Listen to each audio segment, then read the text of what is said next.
आइए अब खबरें विस्तार से। प्रधानमंत्री मोदी ने आज उत्तराखंड में केदारनाथ बद्रीनाथ धाम में पूजा की और अपने dream project Sonprayag Kedarnath ropeway सहित करीब 3400 करोड़ रुपए की विकास परियोजनाओं की बड़ी सौगात दी।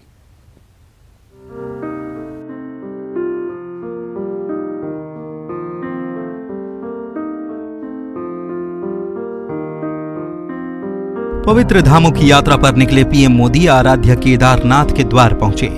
बाबा केदार के प्रति पीएम मोदी की ऐसी आस्था है कि जब मौका मिलता है वे केदारनाथ धाम पहुंच जाते हैं और भोलेनाथ की भक्ति में डूब जाते हैं। बाबा केदार के प्रति पीएम मोदी की आस्था देखते ही बनती है। यही वजह है कि कुदरत की त्रासदी में तबाह हुआ केदारनाथ एक बार फिर पीएम मोदी के संकल्प की वजह से संवरता जा रहा है। केदारनाथ धाम के लिए भव्य पुनर्निर्माण के लिए सैकड़ों करोड़ के प्रोजेक्ट पर काम चल रहा है। पीएम मोदी ने इस बार अपने dream project Sonprayag Kedarnath ropeway का शिलान्यास किया है। खास बात यह है कि ये रोपवे केदारनाथ धाम तक करीब 9.7 किलोमीटर लंबा होगा। ये गौरीकुंड को केदारनाथ से जोड़ेगा, जिससे दोनों स्थानों के बीच की यात्रा का समय 6 से 7 घंटे कम होकर लगभग 30 मिनट का रह जाएगा। बाबा केदार के भक्तों को पीएम मोदी की तरफ से बड़ी सौगात मिली है। केदारनाथ मंदिर में पूजा अर्चना के बाद पीएम मोदी आदि गुरु शंकराचार्य के समाधि स्थल पहुंचे और कुछ वक्त यहां गुजारा। केदारनाथ में पीएम ने जारी विकास के कामों का पूरा जायजा भी लिया।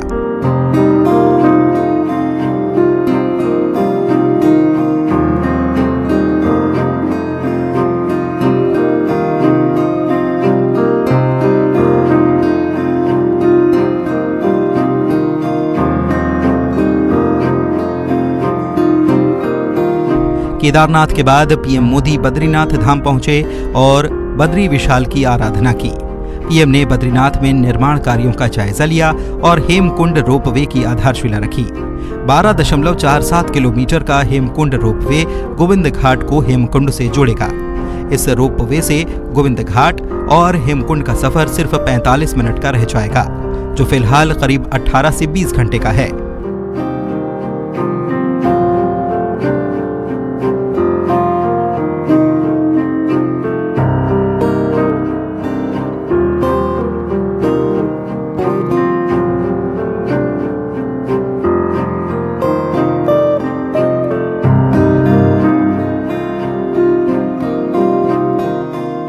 केदारनाथ और बद्रीनाथ में आराधना और करीब 3,400 करोड़ के निर्माण कार्यों की आधारशिला रखने के बाद पीएम मोदी देश के अंतिम गांव माणा पहुंचे। समुद्र तल से 10,227 फीट की ऊंचाई पर सरस्वती नदी के किनारे बसे माणा गांव में भेटिया जनजाति के करीब 150 परिवार निवास करते हैं। ये गांव अपनी सांस्कृतिक विरासत के साथ साथ कई अन्य कारणों से अपनी अलग तरह की पहचान रखता है। पीएम मोदी ने इस गांव में एक जनसभा को भी संबोधित किया। कि आस्था के केंद्र सिर्फ एक ढांचा नहीं, बल्कि हमारे लिए ये प्राण शक्ति है, प्राण वायु की तरह है। वो हमारे लिए ऐसे शक्ति पुंज है जो कठिन से कठिन परिस्थितियों में भी हमें जीवंत बनाए रखते हैं। उनकी गौर उपेक्षा के बावजूद ना तो हमारे आध्यात्मिक केंद्रों का महत्व कम हुआ, ना ही उन्हें लेकर हमारे समर्पण भाव में कोई कमी आई। और आज देखिए, काशी, उज्जैन, अयोध्या, अनगिनत ऐसे श्रद्धा के केंद्र अपने गौरव को पुनः प्राप्त कर रहे हैं। केदारनाथ, बद्रीनाथ, हेमकुंड साहब, वे भी श्रद्धा को संभालते हुए आधुनिकता से उसकी सुविधाओं से जोड़ा जा रहा है। अयोध्या में इतना भव्य राम मंदिर बन रहा है। गुजरात के पावागढ़ में मां कालिका के मंदिर से लेकर देवी विंध्याचल के कॉरिडोर तक भारत अपने सांस्कृतिक उत्थान का आह्वान कर रहा है। उत्तराखंड के चमोली जिले के इस गांव का महाभारत काल से नाता है। चीन की सीमा के करीब स्थित माणा गांव भारत का आखिरी गांव है। यहां से तिब्बत की दूरी केवल 26 किलोमीटर है। माणा गांव में भी पीएम ने नए प्रोजेक्ट की शुरुआत की है। अलकनंदा और सरस्वती के संगम पर स्थित माणा गांव का महाभारत काल से नाता है। धार्मिक मान्यता है कि माणा गांव में महर्षि वेद व्यास जी की गुफा है। इस गुफा के समीप भगवान गणेश जी की गुफा है और यहीं पर व्यास पोथी है। मान्यता है कि यहीं पर महाभारत की रचना हुई। इसके अलावा ये भी कहा जाता है कि माणा गांव से होकर ही पांडव स्वर्ग गए थे। इस गांव में व्यास गुफा, गणेश गुफा, प्राचीन सरस्वती मंदिर, भीम पुल और वसुधारा जैसे तीर्थ स्थल हैं। ऐसे में माणा गांव में इंफ्रास्ट्रक्चर मजबूत होने पर पर्यटन को भी बढ़ावा मिल सकेगा। Bureau report, news 18। मध्य प्रदेश में औद्योगिक निवेश को बढ़ावा देने के लिए सीएम शिवराज ने दिल्ली के बाद पुणे में निवेशकों के साथ मुलाकात की। सीएम ने 2026 तक मध्य प्रदेश को $550 बिलियन की इकोनॉमी बनाने के संकल्प के साथ ही निवेशकों को मध्य प्रदेश आने का न्योता दिया।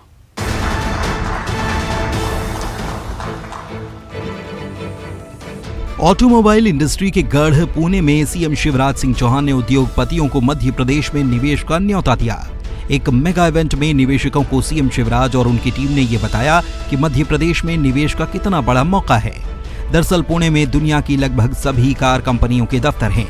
दुनिया की कई वाहन कंपनियों का कोई न कोई प्रोजेक्ट पुणे या इसके आसपास मौजूद है।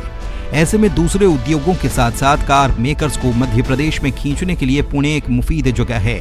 इतना ही नहीं, पुणे को महाराष्ट्र की शैक्षणिक राजधानी माना जाता है।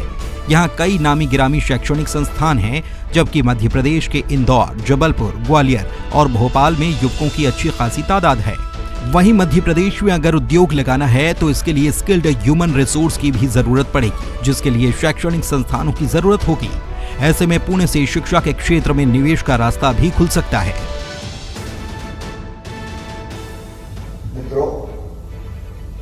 प्रधानमंत्री जी ने एक बात और कही, $5 ट्रिलियन की इकोनॉमी देश को बनाना है।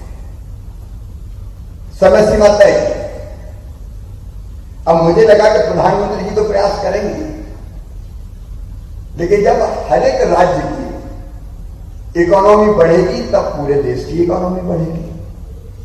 तो हमने बदलाव किया। हमारी क्षमताएं, हमारे संसाधन और जोड़ा कि हम कितना कर सकते हैं 2026 तक। तो हमने तय किया $550 बिलियन की इकोनॉमी मध्य प्रदेश को बनाए।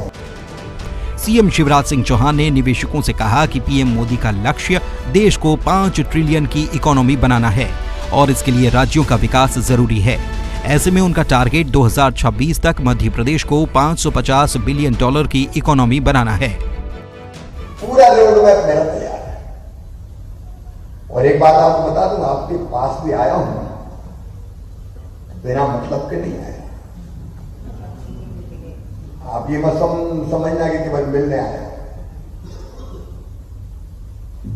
550 बिलियन की इकोनॉमी मुझे मध्य प्रदेश को बनाना है 2026 तक। इसलिए आपसे निवेश की उम्मीद और विश्वास लेकर आया हूं, उसके लिए आपको कन्विंस करूंगा। इससे पहले गुरुवार को सीएम ने दिल्ली में invest Madhya Pradesh global investor summit 2023 में शिरकत की। यहां पर सीएम ने अलग अलग देशों के राजदूत और उद्योगपतियों को इंदौर में 11 और 12 जनवरी 2023 को आयोजित होने वाली ग्लोबल इन्वेस्टर समिट में आने का न्योता दिया। सीएम ने निवेशकों से कहा कि जमीन, जल और स्किल्ड मैन पावर की सूबे में कमी नहीं है, न ही सरकार की इच्छा शक्ति की। ऐसे में मध्य प्रदेश निवेश के लिए आइडियल प्रदेश है। Bureau report, news 18। 1 से 3 नवंबर तक रायपुर में आदिवासी नृत्य महोत्सव का आयोजन किया जाएगा। ये एक मेगा महोत्सव होगा जिसमें 7 देशों के कलाकार शामिल होंगे। दिल्ली में छत्तीसगढ़ टूरिज्म कॉन्क्लेव के दौरान सीएम भूपेश बघेल ने ये ऐलान किया है।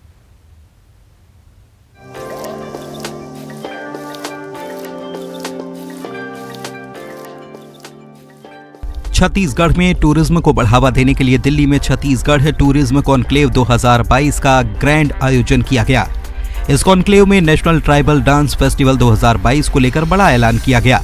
इस बार राज्य स्थापना दिवस के मौके पर रायपुर में 1 नवंबर से 3 नवंबर तक राष्ट्रीय आदिवासी नृत्य महोत्सव का मेगा आयोजन किया जाएगा। इस फेस्टिवल में देश के विभिन्न राज्यों के करीब 1400 से अधिक कलाकारों के साथ 7 देशों के 100 कलाकार शामिल होंगे। नेशनल ट्राइबल डांस फेस्टिवल में भारत और दुनिया की विभिन्न जनजातियों की संस्कृति और नृत्य का प्रदर्शन किया जाएगा। सीएम भूपेश बघेल ने कहा कि 1 नवंबर को छत्तीसगढ़ राज्य स्थापना दिवस के मौके पर राष्ट्रीय आदिवासी नृत्य महोत्सव 2022 की शुरुआत होगी। देश भर के विभिन्न राज्यों से लगभग 1400 कलाकार आएंगे। 100 कलाकार विदेशी कलाकार 100 यहाँ आएंगे और उसके साथ साथ जो ट्राइबल कल्चर है पूरी दुनिया भर में और हिंदुस्तान के विभिन्न हमारे जो ट्राइबल हैं उसके कल्चर है, रीति रिवाज है, उन सब का वहाँ प्रदर्शन भी होगा, साथ ही गोष्ठियाँ भी होगी और उसके विकास और उत्थान की चर्चा भी होगी। तो मैं इस अवसर पर आप सबको 1 नवंबर हमारे छत्तीसगढ़ का राज्य स्थापना दिवस भी है, उसमें आप सबको आमंत्रित भी करता हूं और नेशनल ट्राइबल डांस फेस्टिवल का आनंद भी आप लेंगे। इस मौके पर सीएम भूपेश बघेल ने कहा कि छत्तीसगढ़ में नक्सलवाद खत्म कर आदिवासियों को मुख्य धारा से जोड़ा जा रहा है। उन्होंने कहा कि छत्तीसगढ़ की भूमि भगवान राम का ननिहाल है। उन्होंने कहा कि ट्राइबल डांस फेस्टिवल के जरिए पूरी दुनिया छत्तीसगढ़ की समृद्ध आदिवासी संस्कृति की झलक देखेगी। एक विश्वास जीतने का काम और इसे लगातार बढ़ाने का, और ये नेशनल ट्राइबल डांस फेस्टिवल भी उसी की एक कड़ी है जिसके माध्यम से एक ट्राइबल को, आदिवासियों को बिल्कुल नहीं लगना चाहिए उसकी जो संस्कृति है वो कहीं पीछे चली जा रही है, बल्कि उसे अभिमान होना चाहिए, उसे गर्व महसूस करना चाहिए और इसीलिए ये सब कार्यक्रम आयोजित किया जा रहा है। आदिवासी नृत्य महोत्सव में शामिल होने के लिए देश के कई राज्यों से मुख्यमंत्रियों को भी निमंत्रण दिया गया है। राजस्थान के सीएम अशोक गहलोत, झारखंड के सीएम हेमंत सोरेन और असम के सीएम डॉक्टर हिमंत बिस्व शर्मा को विशेष रूप से राज्य सरकार ने आमंत्रित किया है। Bureau report, news 18, Delhi.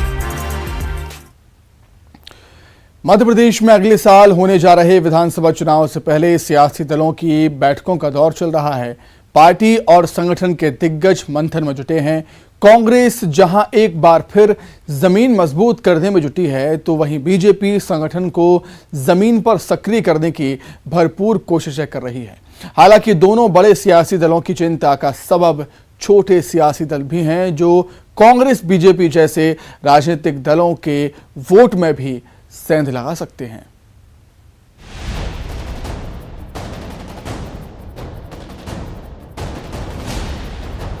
विधानसभा चुनाव 2023 से पहले मध्य प्रदेश में सियासी दलों की ताबड़तोड़ बैठकें जारी हैं। बीजेपी महामंथन में जुटी है। प्रदेश बीजेपी प्रभारी मुरलीधर राव, संगठन महामंत्री हितानंद शर्मा और प्रदेश बीजेपी अध्यक्ष वीडी शर्मा अमूमन हर रोज उन सीटों पर माथाफोड़ी कर रहे हैं जो सीटें 2018 में बीजेपी हार गई थी। ऐसे में पार्टी नेता, प्रवक्ता, सोशल मीडिया टीम की जिम्मेदारियां भी बढ़ेंगी। हालांकि वीडी शर्मा की जुबान पर अपने से ज्यादा कांग्रेस और जैस निशाने पर थे। कांग्रेस के पास जिसकी रही भावना, जैसी प्रभु मूर्त देखी तन तैसी, उनको यही दिखाई देता है, उनको दिन भर यही चीजें दिखाई देती हैं। भारतीय जनता पार्टी की सरकार है ये। इधर कांग्रेस भी भारत जोड़ो यात्रा से लेकर आगामी विधानसभा चुनाव के मद्देनजर सक्रिय नजर आ रही है। मंथनों का दौर चल रहा है। अब चुनाव की तरफ जा रहे हैं तो जो भी काम करेंगे वो उसी से संबंधित होगा और सब में जोश पैदा करना ये हमारा काम है। उनको जिम्मेदारी भी देंगे सर, पुराने कांग्रेसियों को जोड़कर कांग्रेस से कोई जिम्मेदारी? जी हाँ, बिल्कुल, सबको एक साथ करेंगे। तो आदिवासी वोटों की जंग में कांग्रेस बीजेपी के अलावा मजबूत दावा जैस ठोंकता है, लेकिन दो फाड़ जैस की महापंचायत भी अलग अलग गुटों की मनावर और कुक्षी में हुई। आज ये युवा इतनी भ्रम और इतनी अफवाह फैलाने के बाद ये हजारों युवा हमारे साथ जुड़े एक भरोसे के साथ। आज ये जय के साथ आज 10 से ज्यादा अन्य समाज आदिवासी तो है ही हमारे साथ। आदिवासियों के बीच मजबूत पकड़ रखने वाला जैस, जिसे कांग्रेस अपना बताती रही, लेकिन जैस के अंदर हालात बदल चुके हैं, जिसका खामियाजा शायद कांग्रेस को भुगतना पड़े। एमपी की सियासत में नए फैक्टर एआईएमआईएम और आम आदमी पार्टी भी बड़े सियासी दलों के समीकरण बनाने बिगाड़ने तैयार है। तो सवाल 2023 की जंग में कौन बनेगा सरताज? धार से नवीन मेहर, भोपाल से शैलेंद्र भदौरिया के साथ bureau report, news 18, Madhya Pradesh, Chhattisgarh. छत्तीसगढ़िया ओलंपिक के शुरू होते ही सियासत भी खूब हो रही है। विपक्ष किसी न किसी मुद्दे को लेकर सरकार को कटघरे में खड़ा करने की कोशिश कर रहा है। अब बीजेपी के महामंत्री ओपी चौधरी ने छत्तीसगढ़ सरकार पर तीखा हमला किया है और खिलाड़ियों को सुविधा नहीं देने का आरोप लगाया है। देखें रिपोर्ट।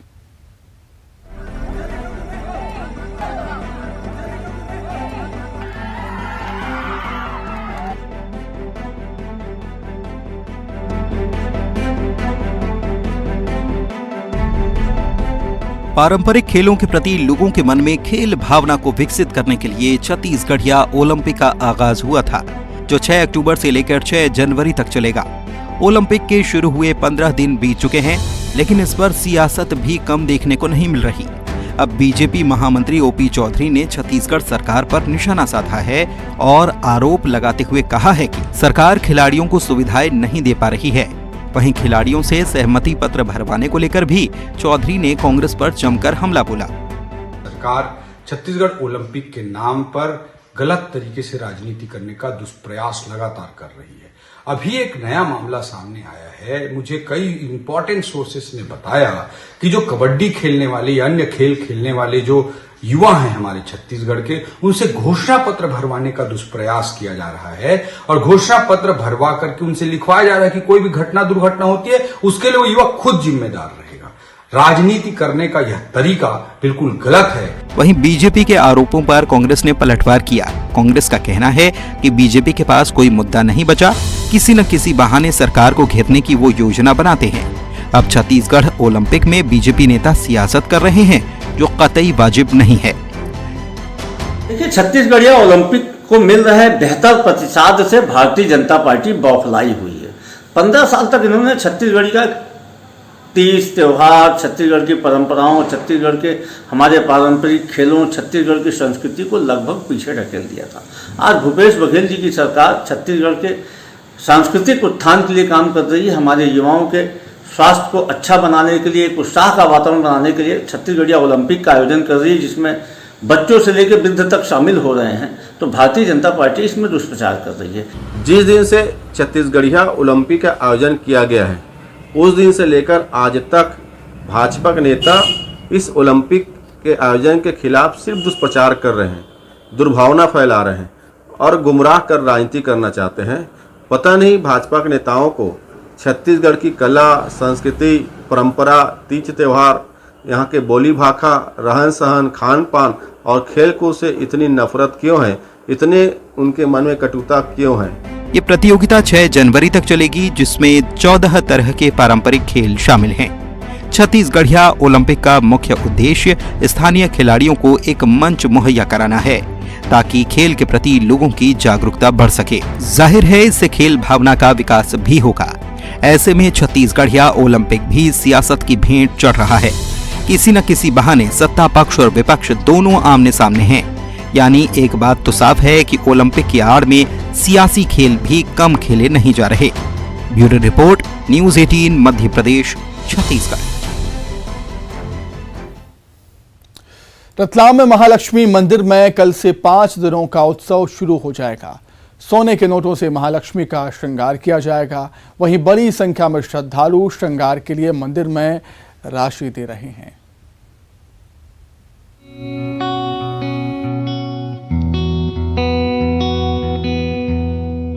कुबेर के खजाने के बारे में लोगों ने केवल सुना है, लेकिन रतलाम के महालक्ष्मी मंदिर की इन तस्वीरों को देखकर यही लगता है कि कुबेर का खजाना ऐसा ही होता होगा। मंदिर में आप जिसे साज सज्जा समझ रहे हैं, दरअसल वो नोटों की गड्डियां हैं।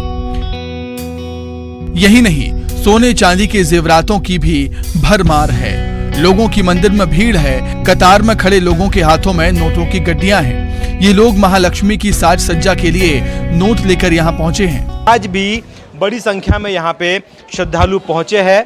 अपने जो रकम है उसे यहाँ पे मंदिर में रखने का रिवाज है और ये इस रकम से जो है 5 दिनों तक के महालक्ष्मी का श्रृंगार किया जाता है। ऐसी मान्यता है कि 5 दिनों बाद इस रकम को वापस श्रद्धालुओं को लौटा दी जाती है, जो कि श्रद्धालु लकी चार्म समझ के मानकर अपने पास तिजोरी में रखते हैं। भीड़ की भीड़ लगी है, कतारें लगी है, यहाँ पे कतारें लगी हुई है, यहाँ पे महिलाएं हैं और सभी वर्ग के लोग यहाँ दिखाई दे रहे हैं। कुल मिला के यही आस्था है माँ महालक्ष्मी के इस दरबार की, यही चमत्कार है। और लोग जो है इस पैसों को खर्च नहीं करते हैं, लकी चार्म समझकर अपने पास तिजोरी में साल भर रखते हैं। महालक्ष्मी मंदिर में दिवाली के समय माता का विशेष श्रृंगार किया जाता है। इस दौरान श्रद्धालु बड़ी संख्या में सोने चांदी के जेवरात, नोट मंदिर में श्रृंगार के लिए देते हैं। मंदिर प्रशासन बाकायदा इनका रिकॉर्ड भी रखता है।